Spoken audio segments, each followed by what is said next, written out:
Means versus ends, tools versus the objectives or the goals.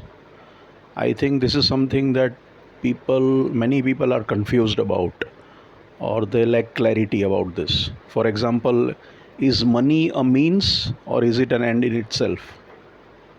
Is power a means or is it an end in itself? End is the goal, the thing that you want, the objective, and means is the tool that you use to acquire that or reach that objective or acquire that goal or achieve that objective. And this confusion is a big confusion, massive lack of clarity. For example, I think power should be treated as a means, not an end.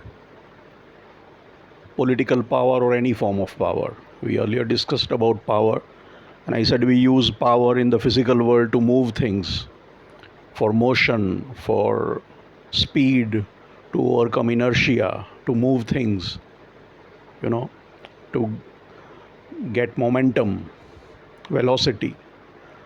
So, power is the physical power, mechanical power to move things around, to give motion to something, to give inertia, to overcome inertia, to give speed, momentum, velocity, etc., accelerate things. Similarly, political power is also a means to an end. Political power is the power that you have to effect certain changes for the betterment of the society and the country and all that. If you treat power as an end, then I think the corruption, power corrupting people, that story starts. If you treat power as a means, then I don't think corruption enters the picture. People who treat power as an end in itself probably are corrupt to begin with, or get somehow morally corrupted in the process. But those who treat power as a tool, as a means, not as an end in itself, I think can stay away from this influence of corruption, because they don't want power for the sake of power. They don't want to hang on to it. They won't go to desperate lengths to keep it with themselves. They use it to achieve certain outcomes, and which are supposed to be beneficial for the country and the society. So if that happens, that is good. Similarly, money, technology, I think are means. Sometimes we put them on pedestal as if they are gods, and they are ends, they are the goals. Money is simply purchasing power. Money gives you the ability to buy stuff. That's it. So it's a means, it's not an end. So why should money be an end in itself? Why should it be put on a pedestal as if money, the idea of money is godlike? In fact, Indians are probably the only people in the world who worship money as a god or goddess. Lakshmi. We worship Lakshmi, the goddess of or god of money. I don't believe any other civilization in the world or any other people or peoples in the world worship money. We are the only people, unique people, Indians, who worship money. And I think this is silly, and it doesn't sit with me. I don't like that. Money should be treated as a means. It's purchasing power. It's a means to an end. Technology is a means to an end. These are tools that you use to acquire things, to get things done. Technology is used to make things easier or achieve certain objectives. Money is used to buy stuff. So money should not be treated like God. In fact, we should treat money with healthy disrespect rather than worshipping it. And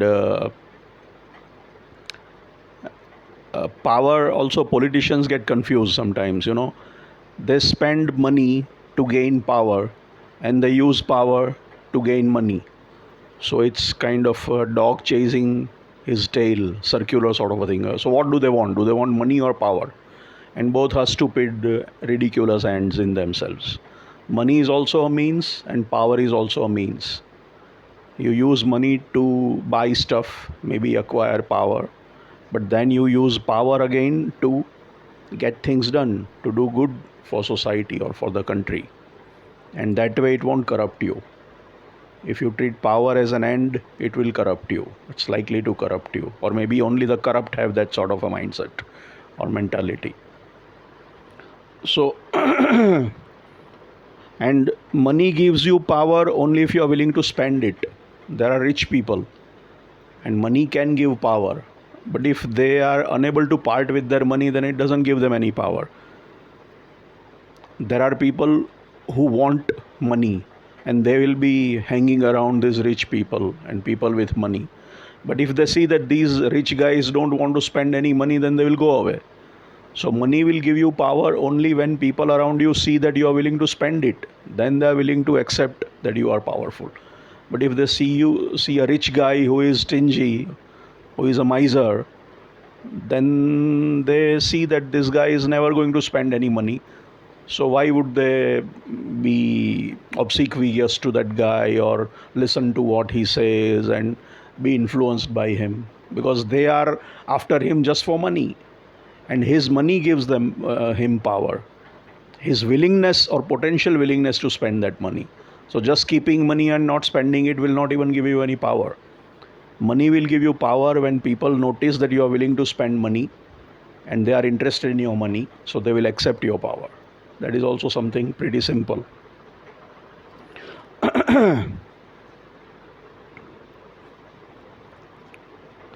And one of the things that my favorite,